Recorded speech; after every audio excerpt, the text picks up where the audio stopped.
Yeah, checking in. I like to do a bit of a pause before I get started because I don't know if they've caught me right at the beginning or not. They don't always do a little bit of a pause, a break before they actually start, before YouTube starts recording. So I wanted to make sure everybody gets a chance to hear the introduction. Peace and blessings to everybody that is listening to this. I hope your day is going well. Blessings to you all. What I wanted to talk about today was Chicago drill culture. I did this again. I did this video earlier, I guess a few days ago, and now I want to just circle back around and do this again and hit a couple of points, but not too long because I'm in the middle of doing some other things too. So I want to make sure that I get everything done. I'm actually out here at KFC again. It seems like I have an opportunity to do lives when I go to KFC.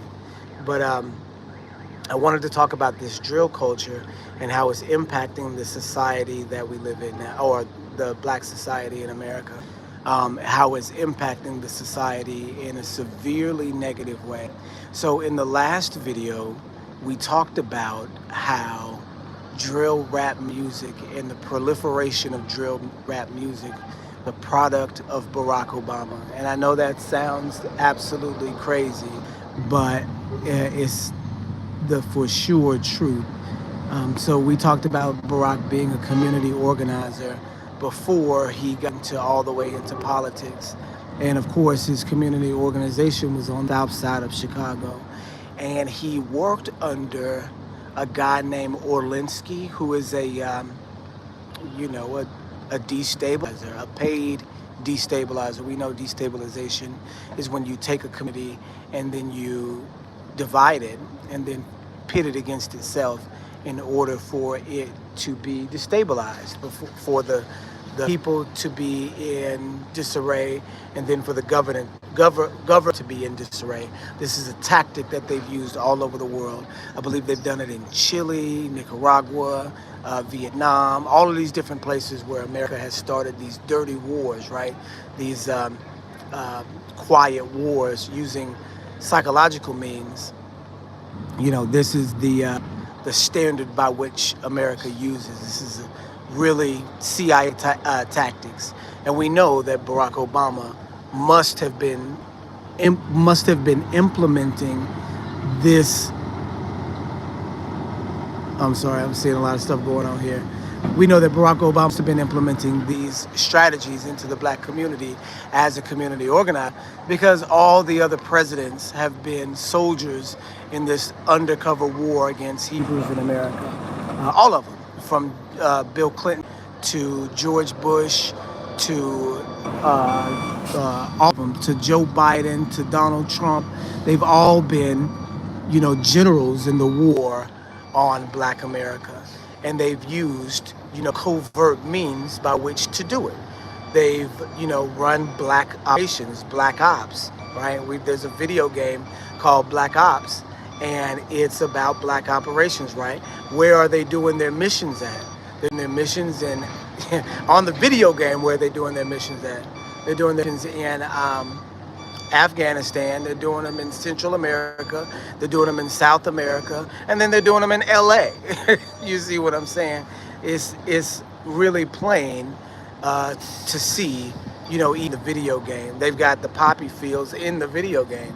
And that's what really all about, is using, psychological warfare, using chemical warfare, and then using hot warfare, against the community, and then seeing the mental illness come out of it. And really, the mental illness that we have now is full-on genocide. You live in a community now, in the black community. If you live in the black community in America today, you live in a community where it is cool to set up your brother to get killed. Whereas a woman, it is cool to set up your boyfriend to get killed. These are the things that are happening in the black community right now. You have a lot of people that don't care about one another. You've got a damaged community that is, on the brink of implosion. You live in the worst time to be a Hebrew in history right now. Whereas even as slaves, even when we were hung from trees, even when we had a master and lived in the plantation, we had a social structure. We weren't killing each other in wars where the next block is against your brother. No matter how much money you make a year, no matter how big a house you have, none of that can go beyond what what our community has become right now. And it's the product of style of rap music that comes out of Chicago and has poisoned the entire country, the entire black community of this country or of America. You have, and the reason why it's important to know is because you are a Hebrew of spirituality. Literally, your job as Hebrews is to be the spiritual officers of the world. We are a kingdom of priests and kings. That doesn't mean that, oh, okay, crown me and you do what I say. No, it means we take our direction directly from Elohim, and Elohim gives us or gave us in the past the rules and regulations by which to go by so that you may achieve eternal life. We know that Yahushua HaMashiach, the Messiah, came and perfected this message and called them who are his people to come and do the same and teach all nations. This commandment goes forth. This is responsibility of Israel. The prophecies in the Bible tell us that at the end of the world, Israel will be judging the saints, or Israel will be judging the world. We know that. We know for a fact that Israel will be the judges of the world if they are righteous, if they are a part of the remnant. We know not everybody's going to make it. And exactly like it was coming out of Egypt, it's going to be that exact same way coming out of America and all the other places where our people are scattered. We know that there are Hebrews in Brazil. We know that there are Hebrews in India. We know that there are Hebrews still scattered here in West Africa and in East Africa. We know that there are Hebrews scattered in the far east, even in the Far East, and places like the Philippines and places Vietnam, that there are cultures of Hebrews that scattered there, darker skinned, Hebrews that at one point in time were scattered to the far ends of the earth and in the Far East. We know this to be the case, that there are communities of Hebrews that are dogged out all over the world. Do you understand what I mean? And we're not talking about, the Indians. We're not talking about the Spanish. We're not talking about like this. We're talking about the Afro-Filipinos. We're talking about the Afro-Brazilians. This is the title that they gave us, that they put onto Hebrew all over the world, right? And scattered into these different communities all over the world. Where the main concentration of the Hebrew community today is absolutely in America. But we have to recognize that there are Hebrew communities all over the world too. There in America, we know ourselves to be Judah because of the style of captivity that we've undergone, specifically having to do with the Messiah, because it was Judah that that killed the Messiah and not northern Israel. Do you understand what I'm saying? So the curses associated with Messiah will fall on Judah particularly hard. Do you see what I mean? And this is what we're going through now, an extension of these curses in America, where now it's brother versus brother, literally, where you can have a block, and then you have another block next, and your brother is from this block and you're from that block because you grew up with two different daddies, and you went to with daddy on the weekend to this block, and you got accustomed to the kids on that block when you was with daddy, and the other brother got accustomed to the kids on the other block when they was with their daddy or with mama or whoever, right? And then you have literal blood brothers that become different gang members and therefore enemies, and therefore would want to kill each other. Do you see what I'm saying? You have what's called the blueprint, you guys. Y'all have seen Clone Tyrone, right? Where they had a whole bunch of rappers, or not rappers, but they had a whole bunch of the same Tyrone, the same guy. And we know Clone Tyrone is really the story of Gucci Mane. But if you look at it, it's not just the story of Gucci Mane, they would say. I said Gucci Mane. But it's not just the story of Gucci Mane. It's also the story of every gangster rapper ever, right? This is the Tupac blueprint. Every person who is raised up in gangster music is, built after a certain model, that clone our own model, which destroys its own community, disrespects its women, and is on a self-destructive path to either prison or death. Do you understand what I mean? And that's the role of the thug, of the gangster. And they know that. Do you see what I mean? This is what is promoted in this side or in American society to happen, right? And the way that it's promoted, people would think that it's a natural thing. Okay, well, poverty here. You don't see gangs killing each other with guns in West Africa. You just don't see that. You see countries take over other countries. You see people fighting for land, like in the Rwandan war with the Tutsi and the Tutu. Was it Futu? I can't remember, but I'm talking to my cousin about the different things, and he said, well, there's war everywhere. There's brother against brother everywhere. What about the Rwandan genocide when all of these different things happen? Or would you say that they're Israelites because they're under that? No. I wouldn't, because they live in their own land. They're fighting over land. They're fighting over culture. They're fighting over who's going to be the big tribe in the region. Do you understand what I'm saying? They have their identities. They have their last name. They know who their fathers are. They know who their fathers' fathers are. They've gone under a heavy amount of burden and stress because we don't know exactly in these African tribes who's who, because everybody looks alike, right? Everybody that has dark skin are going to have some of these same characteristics. The people that are light skin, white skin, are the ones with the very stark different characteristics, knowing what family they're from, because there's only one family which has these characteristics. That'd be Gog and Magog, right? So what we know about our people is that we will fall under specific curses. We won't have last names. We won't be able to determine where our history is. We will be persecuted in every place that we go to. We won't be the head ever. We'll always be the tail. We won't have a standing army. All of these things have been prophesied about our people for thousands of years if we don't keep commandments, right? These are the things that'll happen to your people if you don't keep it. They have standing armies here. In West Africa, there's a standing army. They've, their own history. They know their generations going back, years and years and years. We don't. We are under a peculiar kind of captivity to where that we have nothing. And after 400 years still, we have nothing. We don't even have a business class society. If you'll look, the Indian people come from India have a business class society. The Chinese people that come from China in America have a business class society.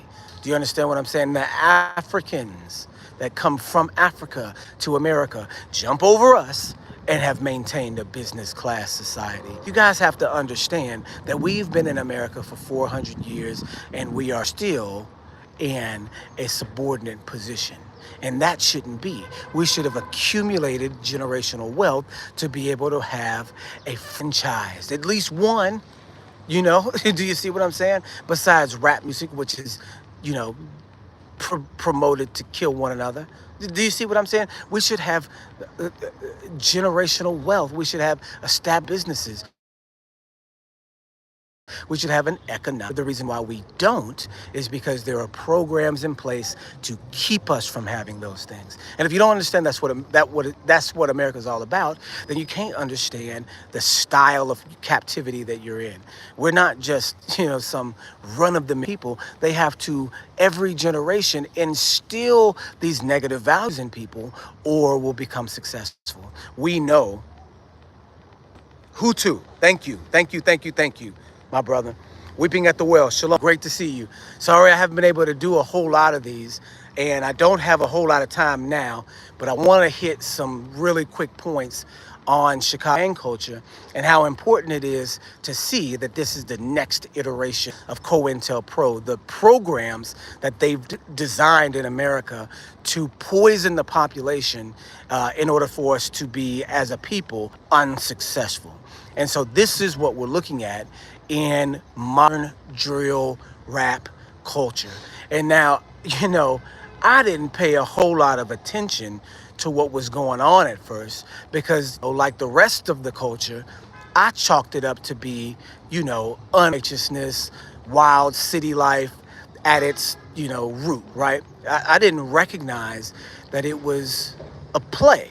And does that make it now worse knowing that someone in a boardroom sat down and created the thing that this generation is now caught into? And not only created the thing, but also is continually adding fire to the flame, continually putting created people into the real world in order to perpetuate a constant cycle of violence. If you guys can believe this, in Chicago, there was, and I had a brother on here, and forgive me if I can't remember which brother it was, but I had a brother recommend to me to watch Deep Cover, which is a movie that came out in 1991, y'all. And so we went ahead and watched it. And of course, it's a worldly movie. I don't recommend that you watch it, but we watched it. And of course, it's got cuss words and nudity and all sorts of stuff in it that I just wouldn't recommend that you watch. But it's important to know that they gave away the method in the movie. The movie's called Deep Cover. They picked this police officer that's squeaky clean and send him in undercover as a drug dealer in the movie, right? And turn him specifically into a killer. Turn him into a drug dealer in the movie. Trick him into believing that he's doing, his community a service by, so the whole trick was that he would sell drugs to this specific type of person, to this specific person, and then they would go in and bust that person, and then they would get rid of the drugs in the community. And that was that they were going to get rid of the drugs in the community. No, what they did was they set him up to sell the drugs, and then they just protected the bosses. But the underlings, they would cycle in and out as long as the drugs were still coming in to the community. And the guy realizes he's being played and used. And then as he's realizing it, he's getting arrested and going through all these things and having to defend himself, having to kill to survive. He recognizes that he's becoming not a cop, but a gangster. And this is one that was not, created from poverty or created from a hard lifestyle, but literally created from the police department, from the government, a government created gangster, y'all. Can you believe it? And then this guy goes on to become a major drug dealer, to poison, thousands of the people in his community, to poison babies and all of these different things with the drug that he's selling in the community. All in the name of busting a bigger fish who it actually turned out in the movie they were protecting, right? That was an asset for them, that was doing something that they wanted done. And it was the poisoning of the community. The poisoning of the Hebrew community is the most important thing in the world to do, because we're the Hebrews, because we're the slaves of the Bible who are right now in a state of disobedience, which means that we are the most profitable people on the planet. Do you understand what I'm saying? Just because we're in a state of disobedience doesn't mean that the light of Yah is gone from us. That light will be directed in a negative fashion against us. So this is the reason why everybody wants to watch us dunk a basketball. This is the reason why everybody wants to see Michael Jackson do the moonwalk. This is the reason why everybody wants to know and see what's going on in these communities, because we still have the light of Yah on us. And if we're not obedient, then they follow us towards disobedience. And the people that enslaved us know this and are using this in order to control the spirituality of the world. You see what I'm saying? In order to control the spirituality of the world, it has to happen. The war in Afghanistan was based on having opium to send into the community. The war, the Desert Storm War, was about going in and setting up a peripheral base to go get the future drugs in Afghanistan and then poison the community. It was maybe if we need to. That's why the Iraq wasn't a whole full war the first time, because they didn't run out in Nicaragua. They continued in Central America through the 80s and the early 90s. When they ran out there, then they went to Afghanistan. Do you see what I'm saying? The Vietnam War was about getting drugs into Harlem through, what was his name? Through the American gangster, Denzel Washington, American gangster. I'm forgetting the name, but he was a real person who they tapped, and the military made these connections so that he would be able to bring drugs into the community. These are wars, full-fledged wars that we go back and study and see what the politics was about the war, never knowing that they were calculated decisions to do in order to enslave the black population. World War II was the same way, you guys. World War II was the setup to put the Jews into Jerusalem, right? In concentration camps in Germany, but at the same time, in the 1940s, you're building the projects, the concentration camps for the real Jews. So you can't have a problem with concentration camps because you're building them. You see what I'm saying? And then here we go, generations later, we're still in the projects, we're still in the concentration camps, and they're not. You know, generations later, they've accumulated their generational wealth, even a whole country, and we're still in the projects. We're still in the concentration camp. And so you have this model where you can pick a person, almost any person, out of the prison system and turn them into a star that'll destroy their own community. There's a guy named King Von, right? I don't know if you guys keep up with Chicago music. And I don't listen to none of these guys' music because none of them really are worth listening to at all. But you follow the stories because you understand that this is the next iteration of COINTELPRO. So I followed this guy, King Von's story, and I saw him come up and I saw him die. And I thought, wow, that's a crazy story, right? And he had a song called Crazy Story, and they always talk about a crazy story, right? But it's a crazy story. He's in jail. He gets let out of jail.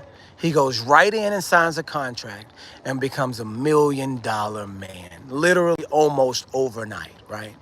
Because they have this blueprint, this They Clone Tyrone blueprint where they can just stick anybody in, and then he's a clone next guy. And we're getting ready to prove it here with the last 5 years of gangster rap, right? So with King Von, they got this guy out of jail, and they boosted him up, talk about how much of a killer he was, had him make all of this music that is in this generation, like, motivating people to go out, commit murders. I mean, you have an interview with kids saying, yeah, we listened to King Von to get motivated to do these type of things. That was King Von's, that was what he was good at, motivating us to go do these things. Do you see what I'm saying? And then King Von comes up, and he himself gets killed. And I look and I say, man, that's just another brother lost, another brother gone to this senseless violence. No, y'all. They picked King Von out of prison because they had some guys on the outside identify who would be the next guy. Who do you think would be the next number one guy? Well, let's pick Von. He from this place and he did these things back in the day. Let's see if he's got what it takes to be a star. So they arrange for him to be released from prison, and then he gets signed right away out of prison. Now he even has a song, First Day Out, and goes directly to the top of the charts. Do you see? It goes directly to New York to be interviewed by the #1 DJs in the country. And now his presence is the motivating factor for the people in the next generation. They raise him up, and then they catch him and kill him. If you notice, guys, now I did research on this murder because it fooled me at first. And I was listening to a blogger who said, pay attention to this one because his own guys took him out. This is his buddy that got him out of jail, put him right back in the spotlight to be killed, y'all. And here's the thing. That night when he was killed, it's all on video, and it's all on video from a camera with no number tag on it. Do you see what I'm saying? If it was a security camera, it would have had a number tag on it. So to say what day it is, what time it is, what second it is, because you need to know that if it's a security camera. So that means if it doesn't have that date stamp on it, that means it was played there recently, and it wasn't for security, y'all. It was to catch the murder. You see what I'm saying? Because in these circles, they want to make sure the person's dead. So they want the murder on tape. This is one of the telltale marks, is the murder caught on camera. And is it caught on camera in a weird way? Do you see what I mean? This is one of the telltale marks. This is one of theirs. Not saying that there's not, you know, actual murders happening out there from people that are upset with one another and doing all of these different things. Listen, these are how the gang wars start. You have this guy get killed, and he's at this party. He's the only one wearing white at the party, y'all. Only one wearing white. Only one on stage in white. Why? Because he's the sacrifice. He's the sacrifice in white, y'all, for that night.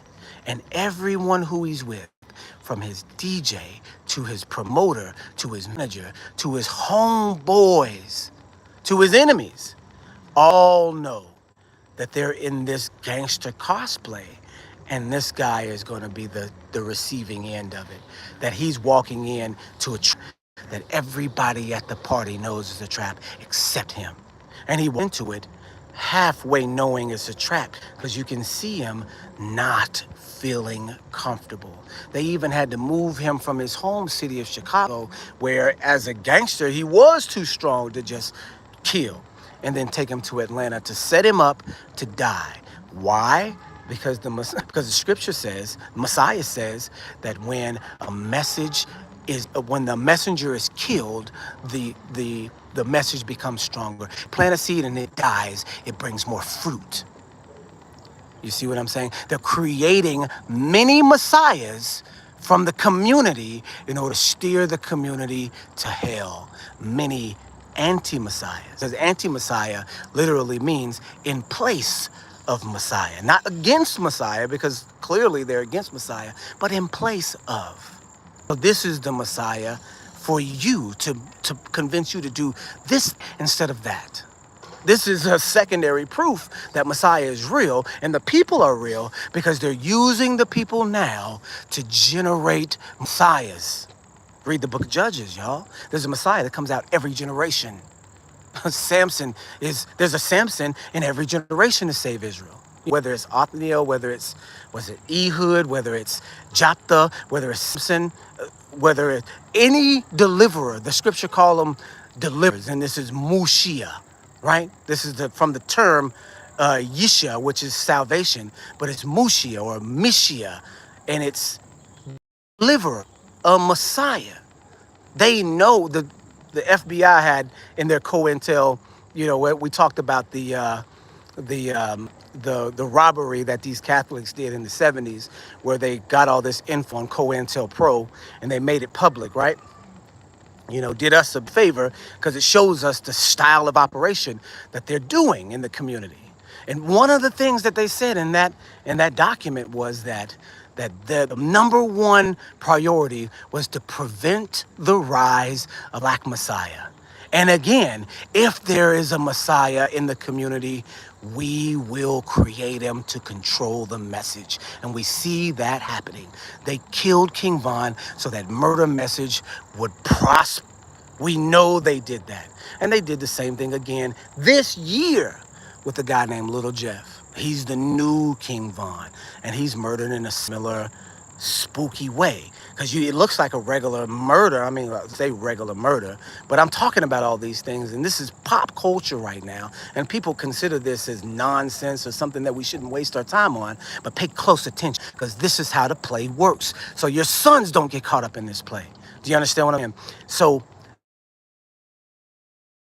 They got him regular murder, but then you find out that the guys that killed him were friends with his brother. Then you find out that his brother really wasn't even really fooling with him. Then you find out that all of these other things are going on, that he was schoolboy, that he was a schoolboy until he was 18 and really started doing all these different things when he was a grown-up. And not as a kid, not as a teenager, as a preteen even, like some of these guys coming out of Chicago are, right? No, this is a grown man who decided to be a gangster. No, he was told to do these things. He was allowed to kill. In his environment, this is a community. He's allowed to do these things. He's a protected asset.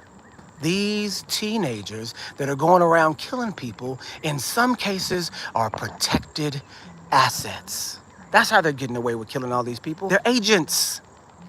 And these are the frontline Klansmen. They're the stormtroopers. It's just us that have been convinced by this evil nation to kill each other. And the world is watching it like a TV show, y'all, like Gladiator Arena, y'all. We're in Babylon, right? Which is an extension of ancient Rome, same statue, like a gladiator. Do you see what I'm saying? This is what's happening now. It's not happening, 10 years ago. It's happening now. This is what's happening now. And these new iterations that are coming out are always more dangerous than the previous one. So let your children grow up in America without supervision, y'all, if you want to. They'll end up being either on one side or the other of the gun. Let me tell you, it's the truth, y'all. I was not raised in the projects, but I ended up there. Why? Because that's where I wanted to be. That's where all the cool kids were at. Do you understand what I mean? I wasn't raised needing to have public assistance. My brother neither, but he ended up being there. Why? Because that's where he wanted to be. That's where I wanted to be. That lifestyle is promoted, targeted for young black men. And you do not want them to fall victim, because if they fall victim, they're liable to take 10 other ones with them. This little Jeff kid. And then end up going on camera, the world to see. Do you see what I'm saying? This is something that is absolutely something that I'm passionate about, because this is that's being played right now. You'll see in Chicago that there will be cars full of cops shot up. That the cops were shot up. Why? Because they're playing undercover. They're playing deep cover. You have a car full of cops, undercover cops shot up because they're dressed like gang members. So if they get shot up being dressed like gang members, and this is how they're exposed, what about all the times when they don't get exposed? In Chicago, these cops are dressing up like gangsters and starting these wars, y'all. That's how you know, because because the gangs watching their undercovers are thinking that those are the enemy, that those are the ones that are getting ready to shoot them. So they preemptively strike. You see what I'm saying? What if they don't do that? Then the door is wide open for the police to just come through and do a drive-by, and then can say, oh, the people from the community can say, it must have been this guy. And the guy, when they say, oh, this happened, the guy is so after internet notoriety, which they call clout, he's gonna claim it. He's gonna say, yeah, that's me. That's our guys. And then the war starts. This is how they start them all. This is how they keep up drama and violence in the community. This is the blueprint to destroy messiahs, you guys. All right, let's see. Deep cover. Okay. Yes, brother, I hear what you are saying. It's about the music. It's killing. It says, yes, brother, I hear what you are saying about the music killing us. It absolutely is killing us. And this is why we gotta be against it. We have to literally not promote these things. Call it for what it is, that these are devils. But not only that, they've got to be out of the society, because whether they go to the white school, whether they go to the black school, whether they grow up in the hood, or whether they grow up in the suburbs, they're going to be affected. Because who are the kids that are promoting on these social media sites? Who are the kids that are promoting this violent behavior? But everybody else. Doesn't matter what school you go to, doesn't matter who you are, because you're promote this violence in the community. And if you see somebody that's around that look like somebody from the community, they're going to be like, why aren't you like this? So they're going to be encouraged to behave like gangsters, to behave like misanthropes. Do you see what I'm saying? So really, that's all I got. It says Deep Cover with Lawrence Fishburne. Yep, absolutely. So I hadn't seen that movie since I was a kid, like a little kid. And I'm surprised my mama let me watch that movie, but you know how it is. Community movies, we watch Boys in the Hood, we watch Menace to Society. We shouldn't have watched in any of the movies, but we did. And I, of course, being a kid, didn't understand anything that's going on in the movie. Going back and watching it again gives away the plot to the to the to the plight. It gives away the plot to the plight of our people in America. You guys, it gives away that they are choosing who to send in order to distribute death in the community. Here in West Africa, it don't exist. Not like that. You may have to struggle to get other things, but you're not going to be hunted down and killed by your own brother. Do you understand what I'm saying? You're not going to be hunted down and killed by the guy that lives in the building next to you. That's not going to happen here, you guys. That style of propaganda and violence and, death does not happen here. In order to take control of our society, it has to be removed from Babylon, because Babylon is a strong influence, y'all. Yeah, are my kids going to be influenced by Babylon? They are not. They're going to know it, they're going to see it, they're going to identify it, and they're going to go the other direction. We live in West Africa now. We're not going to be a part of that Babylonian crap. Hallelujah for that ability to do that for the first time in 400 years, to not be influenced by Babylon. Does that scripture make sense now? Come out of her, my people, so that you don't partake in her sins and that you are not befilled of her plagues. This is literally happening before our eyes. In this generation, if you come out now, you miss what's coming.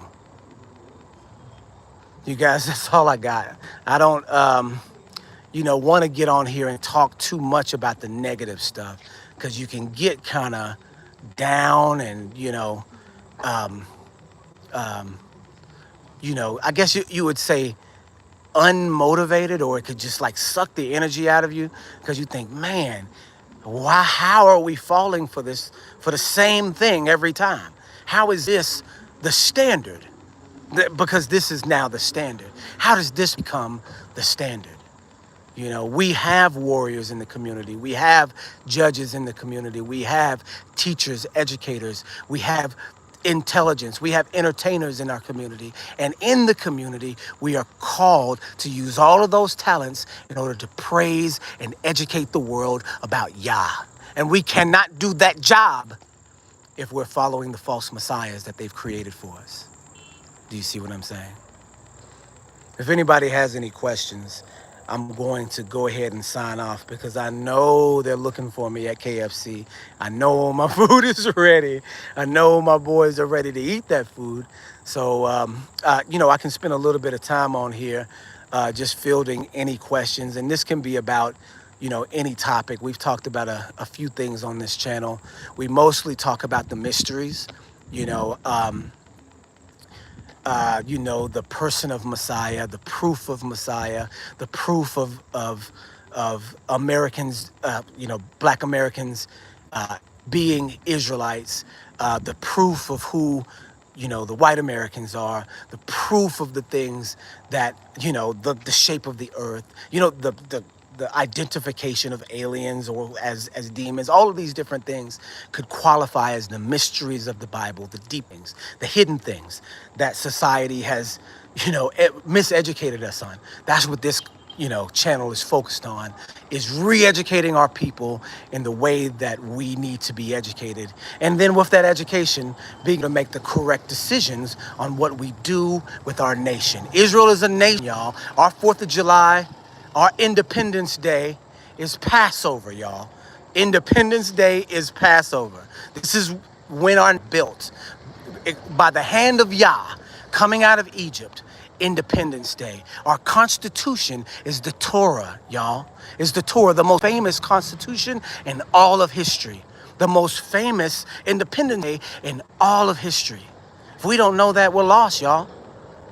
Okay. I don't have anything else, but I appreciate you guys coming out, weeping at the well. And I did see there was someone else on there for a little while. But if there are no questions or comments, I will go ahead and sign out. Blessings, peace and blessings to you all, and be safe. Shalom, shalom.